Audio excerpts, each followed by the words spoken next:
Hey, everybody, welcome back to your Dawn of Autonomy podcast. I'm Dawn Zoldi, your host and the CEO of P3 Tech Consulting. We're doing something a little bit unique today. We're doing a redo. So we're revisiting the month of April, which was Education Month, sponsored by USI. And we brought back our special guest, Sean Guerre. He's the managing director at the Energy Drone and Robotics Coalition. Sean, myself, our producer, Mike, we were all at Exponential at different locations throughout San Diego when we did that first show live, and the stream glitched quite a bit. So this is a retake because what Sean has to say is really important, and I'm so glad that you guys are all dialing in to hear from Sean in a way that isn't buffered every 10 seconds. So Sean, thanks so much for your patience, and thanks for coming back.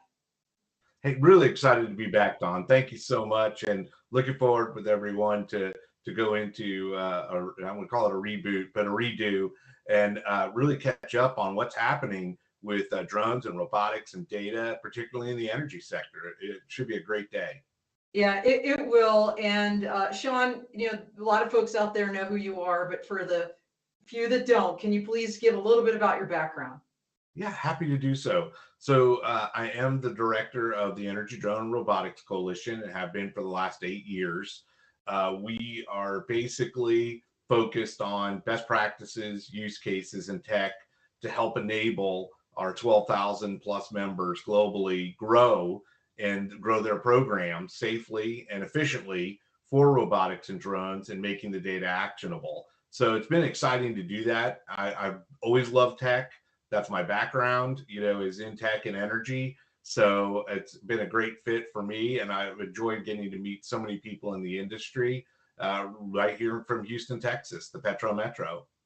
The Petro Metro, I love that. So tell us about EDRC and how this idea for this very specifically focused group started. Yeah, so it's interesting. Everybody loves a good origin story, and happy to provide one. So when we were looking at a background in construction, we were doing a lot of construction tech around large projects that were happening in 2010 through 2014-ish timeframe in the Gulf Coast, a lot of LNG plants, et cetera. And it was interesting because we were going through a lot of the technology that was being developed. One of the things that happened on a regular basis was the drones being flown over these construction sites, just an early adoption in the engineering and energy development phase. And there would just start to become more and more questions about it. They started using them on some very simple inspections that made a lot of sense, like flare stacks, which in a petrochemical or refining, a lot of those facilities have flares. And basically it's a way to be able to check something at height without having to use ropes and scaffolding. So some of those, and it just kept going from there. And they wanted to know more about the tech. They wanted to know more about safety management systems and training. There was just so many questions because primarily drones at that point were only being adopted by maybe surveying, mapping. It really hadn't entered the inspection side as much. So that really was the beginning. And from those early days, just a few dozen people at the first summit 8 years ago, maybe a dozen exhibitors who are everything from hardware, software, and services. That's where we started and really have built from that point, our entire network of members and social media channels, as well as our live events, our online events, reports, surveys, and really an opportunity to serve the market holistically, 24/7, 365 on what they need to know around drones and energy. Well, I remember, Sean, when you and I were talking about the dawn of autonomy and getting you back on the show this year, and we were looking at the different month themes, and education clearly spoke to you because your origins, your whole organization's origins are in education.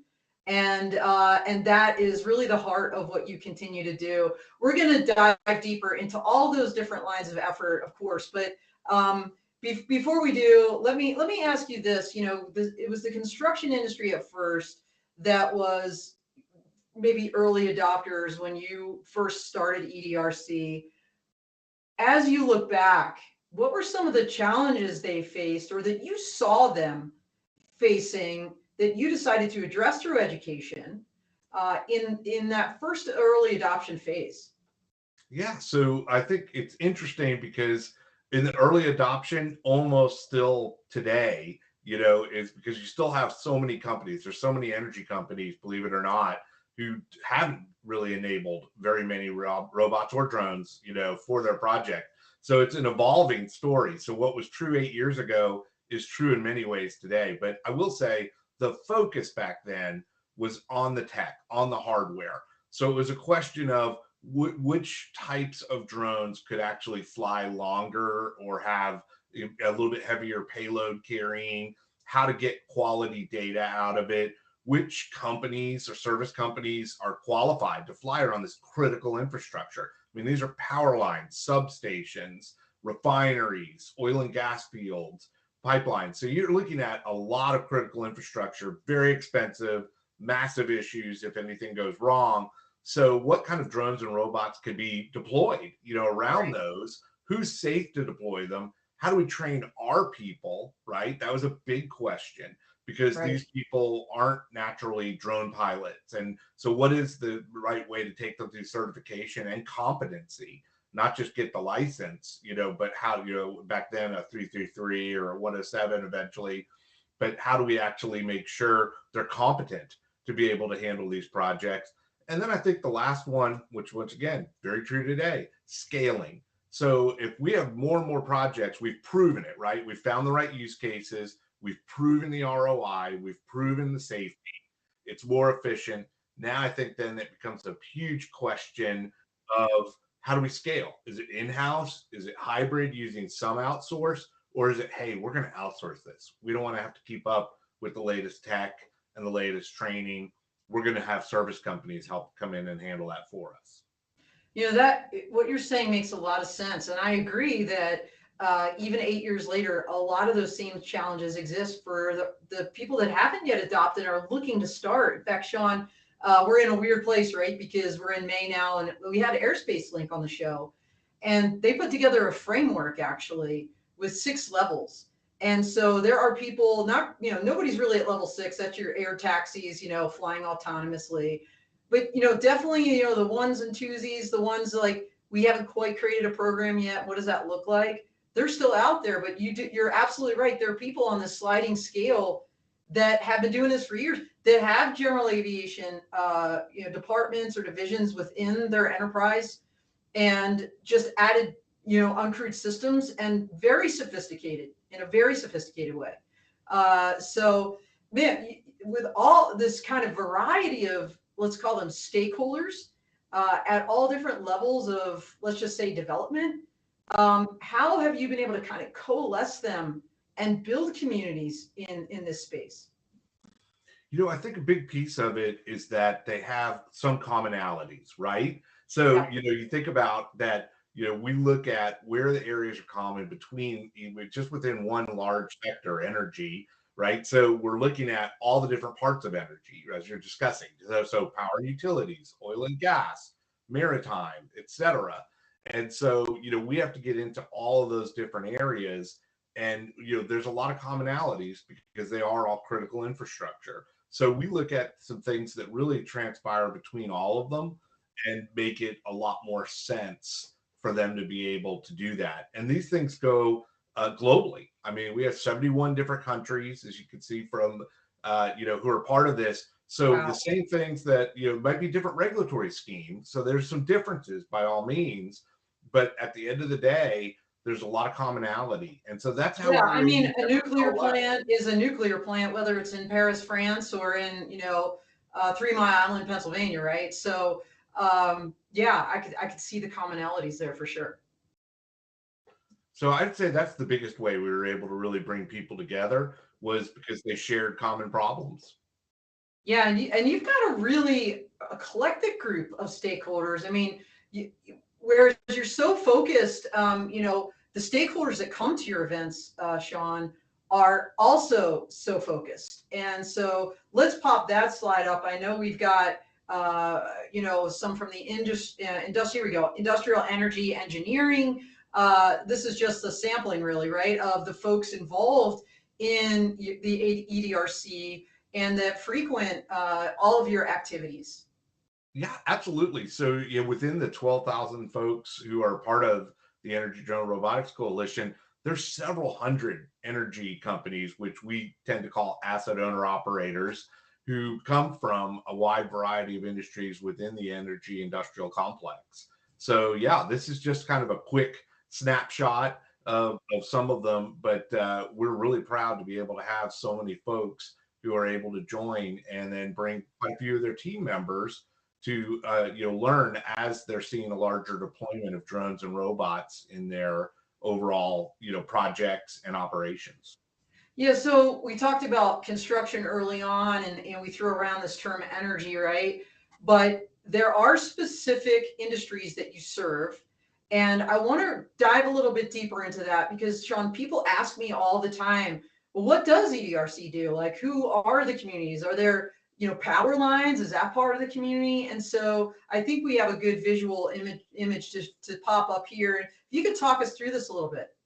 Absolutely. So what we tried to do is just put together here a quick set of icons that represent what we call the energy value chain. So when people say energy, I think immediately pops in their mind either usually oil and gas, like you say, or power utilities, right? So Right. that's what your vision of energy is. And it's, all the above. It is power lines, it is power generation, fossil, nuclear, renewables, solar, and wind.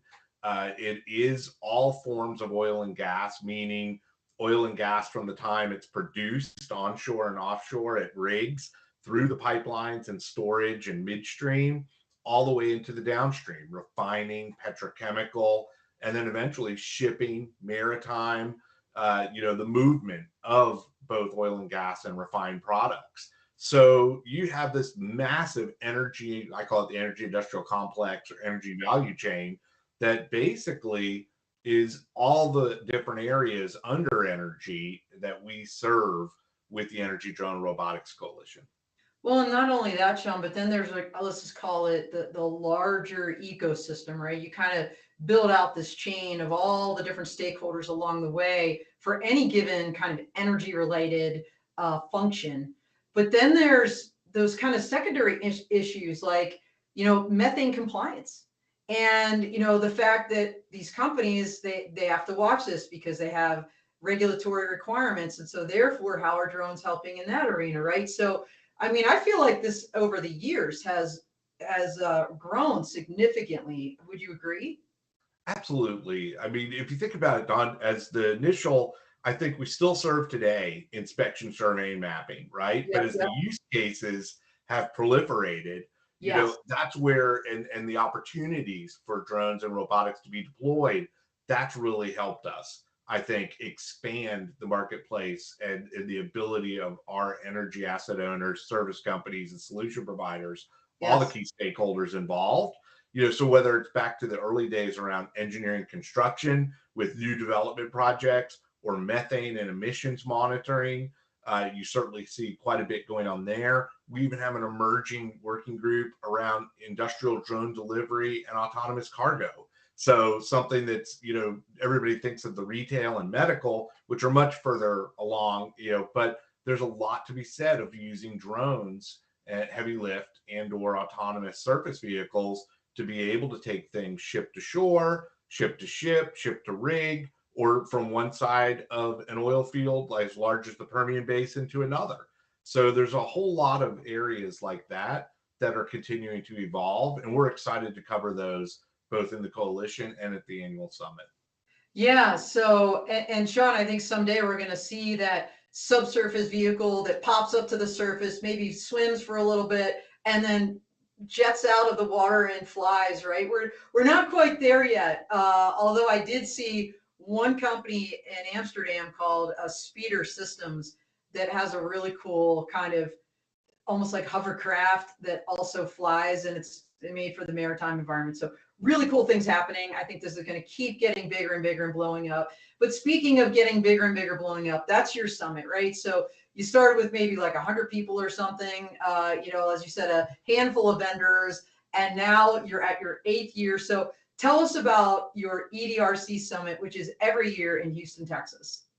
Absolutely. So we're looking at this year, probably about 100 companies will be exhibiting and showcasing all different Woohoo! types of hardware, software solutions. And so that's exciting. And then on top of that, we're going to have probably a little over 1,500 people will be there from these hundreds of energy companies and the service companies who basically are the ones who have these assets that need inspection, surveying, and mapping, and the companies who do the work for them. So it's a really great gathering of folks who are involved in the industry within energy and drones and robotics. And we like to say from the stars to the seafloor. So we have everything from satellites to drones to crawlers and obviously ground-based robotics to surface vehicles and marine, it's where we're going subsea. So we utilize robots, and there's use cases and tracks and co-located events covering all of that. Yeah, I've gone, as you know, Sean, I've gone for the last couple years. I keep coming back because every year it's something new. It's interesting. I learn things. I meet new companies, and you're absolutely right. You're one of the few shows, honestly, where people working in space are coming to that. I just had a space panel, space inspector for my Law Tech Connect workshop because people don't appreciate how much happens in space. And it was actually a company that was doing methane compliance from space. It was part of Yeah, their those methane workshop. Yeah, satellites are a big piece of it. I mean, when you look at energy companies unpacking how they're going to be tackling these new regulatory requirements and their desire to reduce, they've joined these, organizations like OGMP to reduce methane voluntarily. So you look at it, and definitely satellites is one of the first steps. They're able to see some of the largest issues with satellites, and then drones being another level, and then actually ground robotics being probably the closest to being able to really pinpoint exactly where the leak is and be able to mitigate that. So yeah, it's a multi-tiered approach with multiple types of autonomous vehicles being involved to help them to successfully be able to put together a methane program. Now, this event, as the slide said before, is Monday, June 10th through Wednesday, June 12th this year in Houston. So you have an expo hall for. So explain to people how they can kind of engage with this summit. There's an expo hall pass. There's like a full conference pass, and then there's these like workshops and tracks. So how does all that work if I'm new to EDRC and I'm thinking of coming to Houston? What am I looking at? Yeah, absolutely. So we try to keep it pretty simple. And even though there are, like I say, it's not a 3-ring circus, it's more like a 10-ring circus. It But is. at the end of the day, there's a lot to unpack there. But the reality is you have to think about what is it you really are looking to do. So if it's like, hey, I'm coming to network, I want to see the new tech, and I'm going to have the capabilities of being part of that demo zone, right? Go in and check out drones and robots actually going through the paces, and I want to be able to hear some of the most recent tech updates and use cases. That's an expo pass. You get an expo pass, and all of that's going to be included in that type of opportunity. Including your bots and brews, right? Your bots and brews Absolutely, backyard. the receptions are definitely involved. Yeah. Tuesday is Bots and Brews, Yeah. and so that's our big reception on Tuesday night on the 11th, and it's a lot of fun. We do those quarterly, and obviously it makes sense for us to put it with the event this year. And we have some co-located groups coming with us, the Petroleum User Group, which is a GIS-based organization, and ERISA, the Urban Regional Information Systems, is also going to be there. So it's exciting to have these groups come for Bots and Brews that night. So that's going to be a lot of fun, and that's included with everybody's passes, including those who do Expo passes. So that's like kind of your easy entry point, Expo Pass. And then from there, you take a look at either a 1-day or a 3-day conference pass, which includes all those benefits from the Expo side, but then allows you to really get into the keynotes, the breakouts, the workshops. It allows you to go to all the other content that may be a little bit more applicable to where you are with your program. So then you're not just seeing the tech and the demos, you're hearing some of the best practices. You're seeing energy companies unpack how they're built their programs, where their programs are today, and where they're headed tomorrow. And you're getting a lot more specific information in those conference sessions, either with a 1 day or a 3 day pass. So that's really kind of the two different ways I'd say. It's expo or conference. Either one's going to give you a ton of information, a really, opportunity to network, which I think is what a lot of people talk about. It's interesting. I was doing some calls with some of our utility asset owners, and we were talking about the upcoming panel. We have a utility asset owner roundtable that we do, and a couple of them were talking about how they met for the very first time at Energy Drone Robotics Coalition, attending the event, several years ago. And now they have benchmarking programs they do together. They do joint exercises together. So it's exciting to see those kind of, relationships that were developed a few years ago go to the next level. So we hope a lot of people get involved this year so that they can start those relationships for themselves. No, I love that, and that's what education is all about too. Is and giving people knowledge, but also in an ideal setting, bringing them together. I think we really missed that during those horrible COVID days. And now that we have live events, we're back full steam. It just makes such a difference, and I think that's a perfect example. But speaking of education, when people ask me, where do you go to get your news about the industry? I've got a handful of different newsletters that I personally subscribe to. And one of the earliest ones I subscribed to, Sean, frankly, was yours. Before I even met you, I had subscribed to your newsletter. And tell everybody a little bit about that, because I'm a super fan of this newsletter. Well, thank you very much, Don. I appreciate it. And the newsletter is definitely one of our biggest channels. It comes out every Tuesday morning. So in 1 week, in 5 minutes of your time, as a reader, you basically are able to see a quick synopsis of what are the projects, what tech, what's happening. And we unpack at least usually one big story each week. So you really get kind of a quick round robin. And the biggest difference is there's some excellent newsletters, like you said, out there that cover the drone and robotics industries in their own way, from the investment side, from the public policy side and regulatory, or just the ecosystem. And those are all wonderful. But for us, it's anyone who's really interested in energy and drones and robotics. And this is a way for you to unpack that very quickly on a weekly basis. And we do it a little tongue in cheek. Our editors are pretty clever. And so we try to make it fun for people as well, as, obviously it is a serious business newsletter, but I think, with a little bit more of a casual side as well. Yeah, I mean, just like some of your other titles, Petro Metro and Bots and Brews. I want to revisit the Bots and Brews because just in case people miss that you do these above and beyond your summit. You do it in conjunction with your summit just because it makes sense. So explain the Bots and Brews concept and how it's evolved and how people can get involved in that. Sure. So basically, the concept really just came from people love the annual summit, right? Who doesn't love one of the largest gatherings in the world of energy, drones, robotics, and all the key stakeholders? So that people love that, but it's once a year. They're very difficult to do, and people don't have time for us to be able to do multiple. But there became really, I'd say, a large call from our audience to not just be able to get things like news and social and online events. They wanted to get together. They wanted to meet up. And so that's really where Bots and Brews came about. And we started that several years ago in one of the local craft breweries, St. Arnold's, and basically said, hey, what if we did a quick rundown of very recent use cases? So energy companies, service companies could talk about what they've done literally in the last 2-3 months, not waiting for a whole year's worth of information. And then why don't we have tabletops where several companies can showcase, hey, here's our new tech.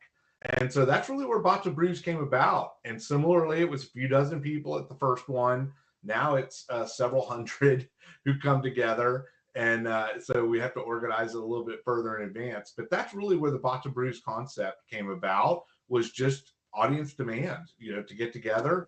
And now we're starting to see a lot more folks who would like us to come to other towns, come out of Houston.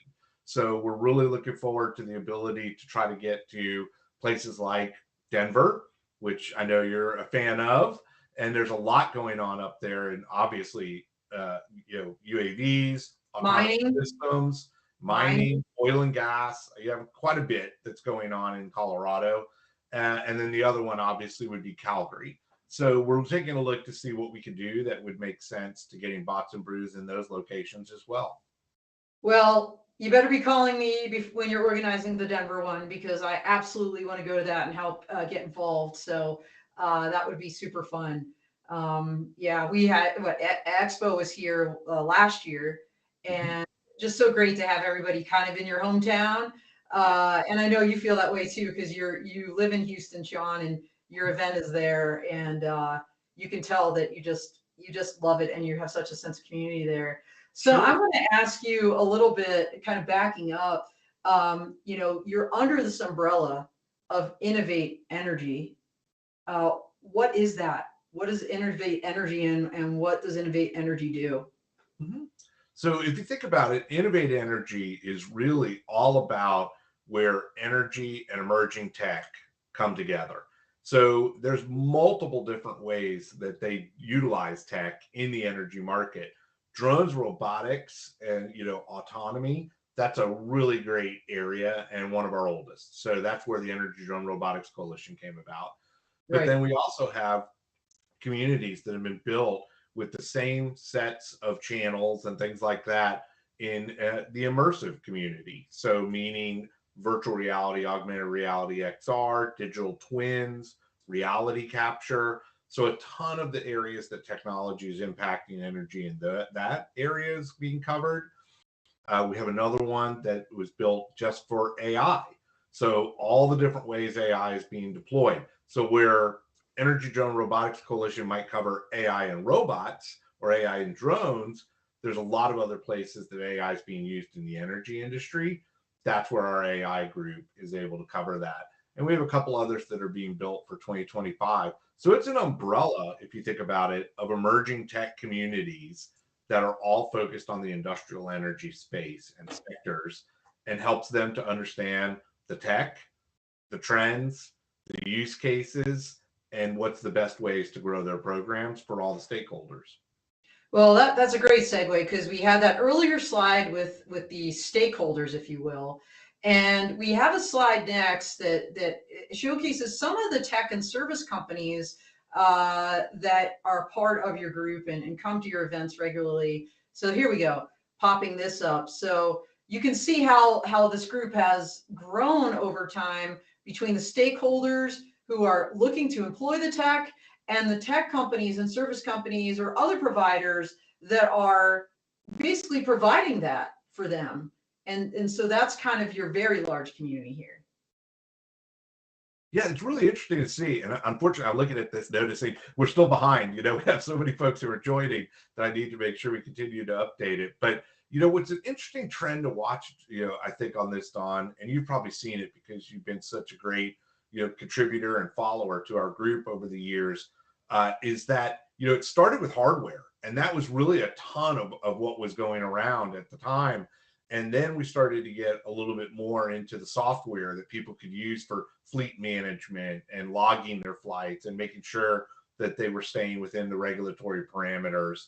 And then now we're starting to see this whole growth of making data actionable. So a ton of the companies who are getting involved are really on the software side, but actually focused on just how are they utilizing the data and how because there's so much of it, that as these programs have grown and the drones and the payloads have become more sophisticated. So there's a whole lot that's going on there. So it's exciting to see the evolution of our solution provider stakeholder group. As the industry has needs, that group keeps evolving to fill their needs. No, absolutely. And I think, this kind of indicates a level of professionalism that we maybe didn't see in those early years, right? As we add things on like analytics, because I'd just go out on a limb, Sean, and say every show we're seeing these, I'll call them ecosystem companies. Like, all right, now you've got this great hardware, this drone, this amazing sensor. What are you doing with that data, right? And all that. So I think we're going to continue seeing this grow. And clearly you guys are on the cutting edge of it when it comes to the energy crowd and the industrial crowd. So, all right, we talked about your summit, your Bots and Brews, your newsletter, all the different stakeholders from kind of every possible angle. What did I miss, Sean, that you wanted to cover with regards to the educational activities that you guys are involved in? Sure. So one of the things that's unique that we're bringing this year for the first time to the summit is our drone operators forum. So this is actually going to be a 3-hour program on the first day, Monday, before the general program begins, where the asset owner, stakeholders are able to bring their leaders together to talk about their programs and where they're headed and how they've built them over time to just their own crowd, I would say. And so this is the first time that we're bringing together just the operators for their own section of programming. And it's been something they've requested, and we're excited to be able to deliver that so that they'll be able to unpack, within their own community. And it's a lot more intimate. It involves a lot more ability to be in small roundtables so that they're able to share as a community, or versus just having speakers up on stage. And Yeah. so there's a lot of value in that speaker experience that'll be happening the rest of the time. But this will be our first time to bring the drone operators together uniquely for, connecting one-to-one. Oh, that's awesome. And you do a lot of specialized content. I know we didn't really touch on this, Sean, but you put out reports, not only from your event, post-event, like here's what we gleaned from the event, here's the trends we got from it, but also, throughout the year. So tell us a little about those reports and perhaps your website and how people can access all of those. Sure. So if people go to edrcoalition.com, that's how the easiest way to find us. And we put out reports on a variety of different, I would say, subsector within energy issues or areas that people want to see more extensive coverage, a deeper dive. So we'll then take information that will be specific to something. Let's just take a BV loss. There's always a lot of questions around, how do I start that program? Where are we today with the waivers and the process? And where are we seeing successes on use cases? What Right. projects are actually being enabled by having BV loss? Not just a test case, but where are we able to develop new areas? And so we might take something like that and unpack that as a deep dive report, and then put that up on the website so that people are able to download that and have a chance to be able to reference it. So that's the type of thing that we're able to do on the report at the edrcoalition.com. And then we also do an annual survey where we ask the stakeholders about their programs. What are they flying? What types of robotics are they adding into their aerial programs as far as ground or marine? All the different questions that they have. And so we definitely add those in as well. Yeah, that's great. And all those are free. Is that right, Sean? In other words, if I'm going on your website, I want to download a report. I might have to fill out a form, but it's coming into my inbox. Absolutely. So we just ask you to, let us know who you are, and that's it. And then you get the information and you have the ability to access that. And that's the same. We take our sessions after the event, and we're able to put several of those up for people to be able to enjoy from outside the attendees, just the community as well. And we like to say everybody's welcome. We have a big tent theory. So the more the merrier. It's we like to try to get information for education and to help people, who don't necessarily, have time to be attending a live event. There's still ways for them to be able to be connected and learn best practices. And speaking of which, you're so connected, Sean. You don't just stick with your own crowd. You venture out. I saw you at Exponential running around San Diego. So it's great to see you in person. So let me ask you this, going off script for a second, but you and I talk about this stuff all the time.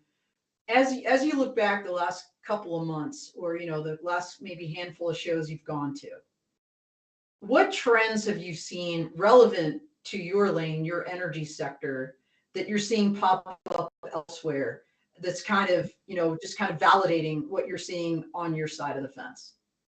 Yeah, there's been a few things that have been very interesting. So if we kind of go back to a couple of things we just were talking about recently, BV loss and waivers, right? We're seeing more and more waivers that are occurring at a faster pace for further flights, So that I think is something that's a trend that's affecting all sectors and is very much relevant. And we're right in the mix with energy and critical infrastructure being an early adopter of waivers with the FAA and showcasing that they can fly safely and be able to expand, the envelope and really, I think give a lot of data back to the industry and the FAA, which is a loop, right? Which hopefully Yes. create more waivers The or virtuous circle, if you will. Right. Yes. So I think that trend is very positive for all of us until some of the further regulatory enablements are made for, potentially, 108 or whatever it is going to be called in the next evolution. So I think that's very important. The other one that I saw unpacked quite a bit in San Diego that I thought was interesting, and we've seen in a few other spots, is around AAM, right? So we're all sharing the same airspace, not only all the different sectors who are flying autonomous or, uncrewed vehicles, but we're sharing it with the folks, who've always been there, helicopters, planes, etc. So that airspace needs to be managed in a safe way, but there needs to be growth to allow that. And there needs to be technology adopted. And I think that's a huge project that's happening on multiple levels around urban environments and others around UAM, AAM. That I think obviously impacts us all. Yeah, and frankly, Sean, not too far from your backyard in the Dallas-Fort Worth area, NASA and the FAA are talking bigly about this key site and some real-world operations that they expect to really go off in earnest in August of this year. So we'll keep our eyes peeled on Texas for sure. Everything's bigger and better there, right? Well, certainly it's bigger. I mean, there's no doubt about that. Outside of Alaska, yeah, that's true. That's so true. we got some space, so it's a great. And that North Texas corridor, I think, is doing some very interesting things, as they are in some other areas like New York with New Air or Vantas up in North Dakota. It's just exciting to see where people are kind of pushing the envelope, as I said, to build and grow the industry, and that comes back to us. And the last one I was going to mention is just around that drone delivery. I'm seeing a lot more happen there. And I think we're starting to see a focus now potentially on the middle mile, which is where we live, our thoughts are. That's where the gains are going to be versus last mile, which has been explored, I think, at a much greater level and is still continuing to grow. So I think that's an area that we're seeing that also comes back towards us in the technology, lessons learned, etc. So yeah, so I'd say those are kind of the big three off the top of my head that I've seen more globally that are also very relevant to our community as well. Absolutely. And, not all deliveries are the same. I totally agree with you. That distinction between last mile, middle mile, the larger aircraft, the longer distances, that's clearly the next phase, right? Whether it's going to be hydrogen, which I saw quite a bit of in Amsterdam, surprisingly, because batteries aren't going to cut it if you're going far. And so it's going to be interesting times to see the technology continue to evolve with these larger aircraft and these longer distances in the energy sector and others, to be sure. So, Sean, we're getting close to the end of our time together, and we're here. It's May. We're about 30 days or so out from your big event. And then you've got the rest of the year. As you look forward to the rest of 2024, what do you hope to see?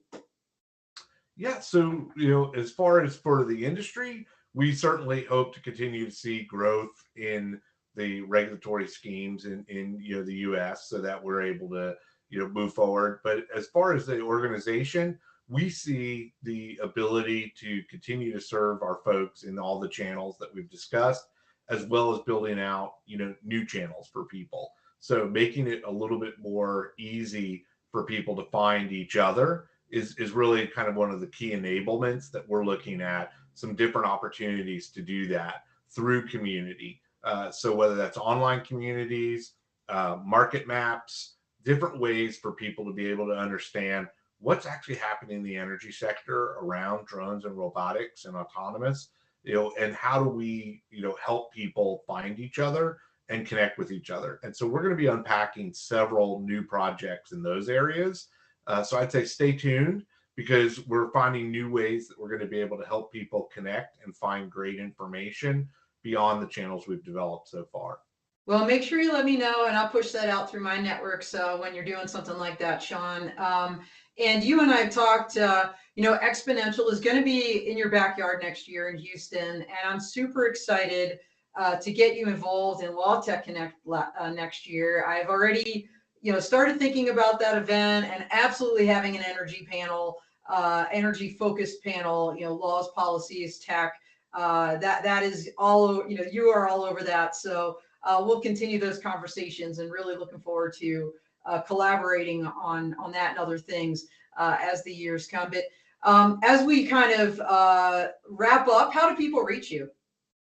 Yeah, so it's really easy, and I'm looking forward to it as well, Don. I absolutely love working with you in Law Tech Connect, and all the different ways that you've been a great subject matter expert, helping us to understand what's going on in the industry and help that work into the energy. So looking forward to doing that again with you next year as well, with the focus on Houston.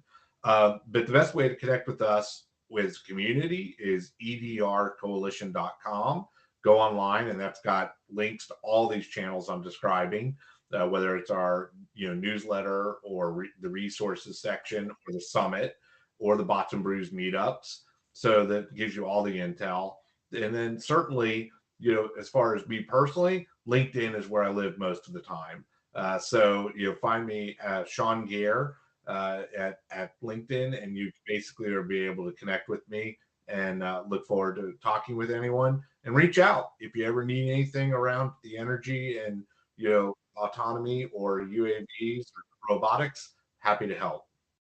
Awesome. I'm going to a little flurry of counter UAS type events towards the end of May, Sean, but yours really is the next big one on tap. And I'm really looking forward to moderating a panel that you're going to tell me about, and going and Bots and Brews and seeing everybody again. It's like, it's always a homecoming for me when I go to Houston for EDRC. So very much looking forward to that. But in our, let's say 2 minutes that we have remaining, Sean, I'd like to cede the floor to you to make any concluding remarks or final comments to our audience. Sure. So one of the biggest things I always forget to add to conversations with people, we're super excited to see you as well, as we are everyone else. And people need to understand, a lot of people feel like, because of our name, Energy Drone Robotics Coalition, like we're a closed membership society or something. And that's absolutely not the case. We are wide open for anyone to be able to, whether it's our online resources or the news or our summit, it's open to everyone. It's open to the entire industry. And so I think that's one of the most important things to unpack, because I continue to still get questions from people who are like, oh, I wish I could attend your summit. And I find out that they don't mean their time or conflict.